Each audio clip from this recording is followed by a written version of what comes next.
Tidak bisa saya sebutkan satu persatu. Ada juga abang kita, Profesor Armei, Bang Armei, salam sehat Bang. Kemudian ada juga seluruh tokoh masyarakat Minangkabau yang berasal dari Minangkabau dan berada di luar negeri yang hadir hari ini untuk sama-sama mengenang, terutama juga mungkin napak tilas ya, waktu masih kecil dulu tentunya. Dan budo-budo Ganduang yang tadi sudah memberikan suara merdunya untuk kita semua, tapi goyangnya kurang kompak tadi ya. Budo-budo Ganduang tadi kalau bisa nanti diulang lagi nyanyinya, goyangnya kompak tadi ya. Nah, mudah-mudahan semua sehat dan selalu dalam lindungan Allah Subhanahu wa taala. Tamu hadirin yang tidak bisa saya sebutkan satu persatu, hari ini memang Pak Guru minta saya terakhir. Tadi Prof Pasli bilang honornya paling banyak ini. Alhamdulillah honornya paling banyak Prof.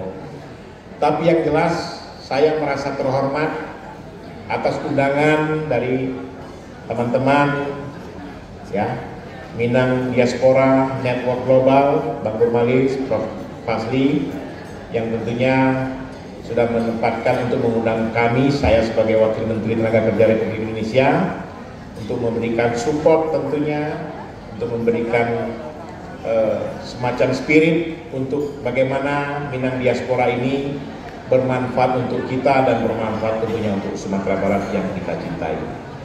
Kemarin Pak Pasli, Prof Nurmalis, Bang Nurmalis, saya baru pulang dari Austria. Saya ketemu dengan Dubes dan wakil dubesnya tuh asalnya Minang, Pak. Jadi asalnya Minang dan beliau namanya Alfiano, anak Profesor Tamala. Jadi beliau aslinya dari Sumatera Barat, tepatnya dari Padang Kota. Nah, jadi mereka mengatakan bahwa diaspora ini, Pak Wamen, ini sebenarnya kalau digalang kekuatannya, ini sangatlah besar untuk Indonesia. Bagaimana mereka mengatakan besar? Karena mereka yang sedang berada di luar negeri ini betul-betul bisa memberikan kontribusi kepada bangsa Indonesia melalui diaspora dan tentunya melalui pengusaha-pengusaha yang sukses di luar negeri dan akademik tentunya juga dan profesional yang bisa membangun Indonesia. Tapi sayangnya banyak juga orang Indonesia yang sudah senang dan mapan di luar negeri itu tidak mau pulang, bahkan tidak peduli dengan Indonesia, itu banyak. Jadi mungkin saya sangat bangga sebagai orang yang berasal dari Minang. Jadi ibu saya ini orang Batu Sangkan, Pagaruyung, ayah saya dari Lubuk Baso. Tapi saya merantau ke Jambi. Nah, tadi Prof Udin juga mengatakan banyak warga negara kita ini yang sudah merantau tapi tidak bisa bahasa, termasuk juga tadi apa yang disampaikan ketua panitia yang sudah memberikan buku, judulnya pun mengerikan ya, judulnya Melayu di Tepi Jurang. Ini betul-betul membahayakan nih Pak Darwis ya. Jadi ini harus kita perhatikan betul. Karena kalau sampai bangsa Melayu ini habis, terkikis dengan budaya yang lupa, ini tentunya berbahaya untuk kita. Nah, bahayanya apa? Akan hilang satu peradaban budaya Melayu yang asal muasalnya dari, mungkin berasal dari Sumatera Barat, sehingga dari Sumatera Barat inilah mereka beredar ke seluruh dunia, termasuk Malaysia, kemudian ke daerah-daerah atau ke luar negeri yang tentunya banyak orang-orang yang berasal dari tanah Melayu, khususnya mungkin dari Sumatera Barat. Nah, ini yang harus diperhatikan, dan buku yang diberikan Pak Dirwan tadi tentunya sangat, artinya sudah berdasarkan survei Pak Dirwan ya, bukan asal menulis buku, dan ini yang harus diperhatikan. Saya pribadi punya pengalaman, Prof Pasli. Kenapa saya bisa bahasa Minang? Karena waktu di Jambi saya dari dia aslinya Minang Bapak Ibu, tapi saya lahir di Jambi. Jadi waktu kecil itu ayah dan ibu saya, nenek saya, seluruh keluarga itu di rumah itu bahasanya Minang. Makanya terngiang-ngiang, indah di kupian dong, di talingo ya. Tadi aku mengecek ke ini Emma, kalau bahasa Minang kuping itu apa? Kupiang. Ambo bagara, indah kupiang talingo, oh talingo. Nah, jadi intinya apa? Intinya kita melihat bahwa ada sabotase sedikit kayaknya. Artinya apa? Memang di dalam kehidupan rumah atau keluarga itu betul-betul harus diberdayakan bahasa ibu. Nah, saya merasakan saat ini anak saya juga tidak mengerti bahasa Minang. Karena ya ini tadi perkawinan dua daerah. Istri saya berasal dari Jawa.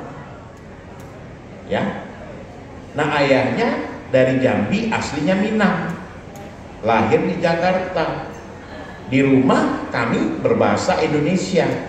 Jadi memang saya merasa bahwa budaya itu akan hilang karena tradisinya sudah tidak ada lagi. Nah, sekarang ini ada anak saya yang nomor 2 sama nomor 3 kadang-kadang suka belajar bahasa Minang. Tapi memang patah-patah lidahnya.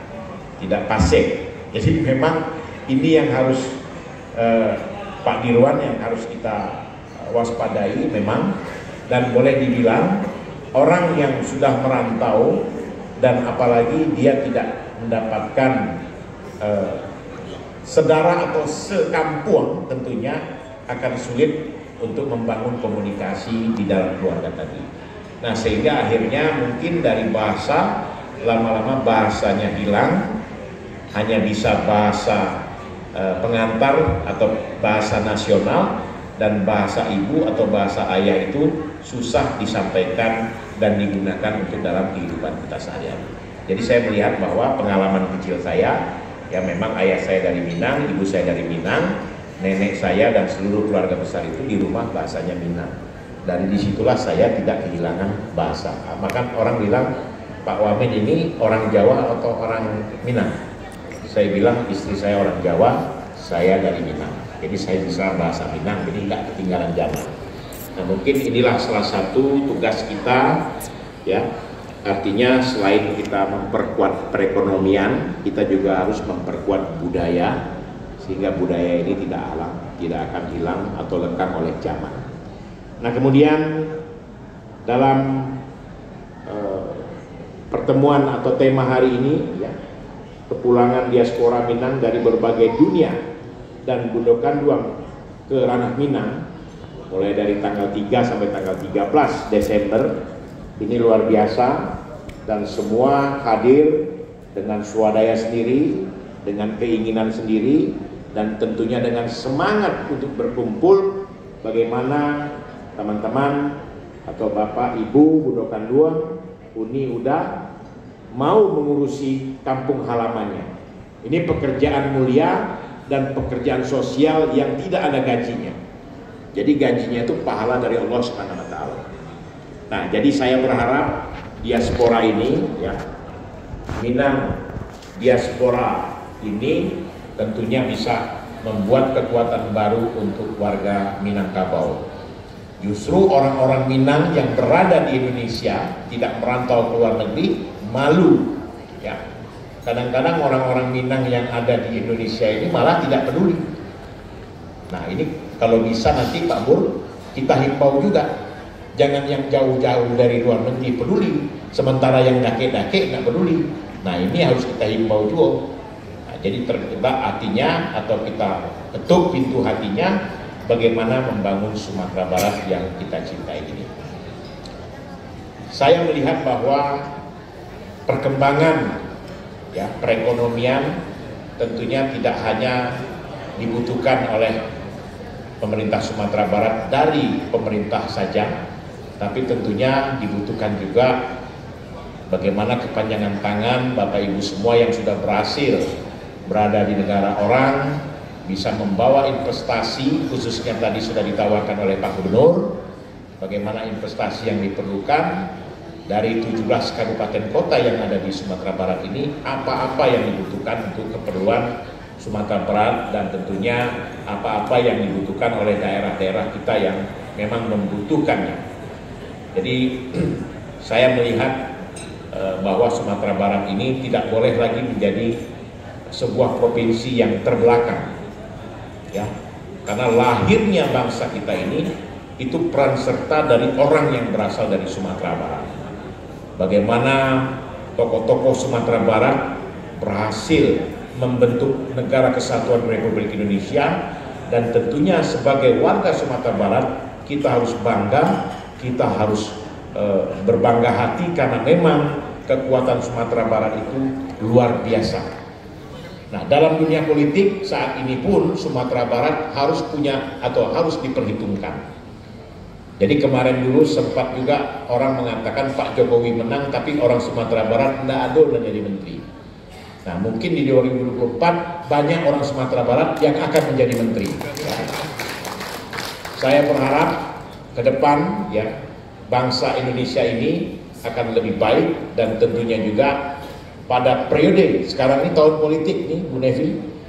Jadi kenapa saya mendukung semua tokoh politik? Saya juga berasal dari partai politik, tetapi tentunya setelah kita duduk di suatu jabatan, kita tidak boleh lagi hanya melihat satu warna. Tapi sebagai negara, sebagai negarawan, kita harus melihat kita dibutuhkan oleh bangsa dan negara, khususnya Sumatera Barat yang kita cintai. Ya. Jadi Pak Bur, terima kasih atas undangannya. Prof Udin juga selalu sehat, dan ke depan tentunya sebagai putra asli Minang, ya, tentunya saya juga akan berharap dan bisa memberikan kontribusi yang terbaik untuk bangsa, terutama di keluarga besar Sumatera Barat yang kita cintai ini. Sebelum saya tutup, ada pantun juga. Tadi saya diminta untuk membuka acara. Besok kita akan ketemu lagi Pak Bur. Karena kalau hari ini saya banyak bicara, nanti Buno Gandong bosan jo saya ya. Jadi besok aja kita banyak bicara. Jadi hari ini ada pantun seketek. Tapi kalau pantunnya enggak bagus, diam. Kalau bagus, cakep. Rancak. Tadi Bundo Kandung yo Prof Pasli banyak pantun. Kalau bos satu aja nih. Kebanyakan enggak dulu pantun cukup. Nah, itu bunyi emah. Talingo balupuah. Lahia bakaluang. Lancar. Babahan ame harato pusako. Ranca. Salamai siang parantau jo Bunda Kandung. Senang hati baku kuat di acaraku. Laiwan Batur. Lain. Terima kasih. Mohon maaf lebih kurangnya, dan saya membuka acara ini dengan membaca basmalah. Bismillahirrahmanirrahim. Saya buka acara ini. Saya akhiri. Assalamualaikum warahmatullahi wabarakatuh. Kepada Bapak mohon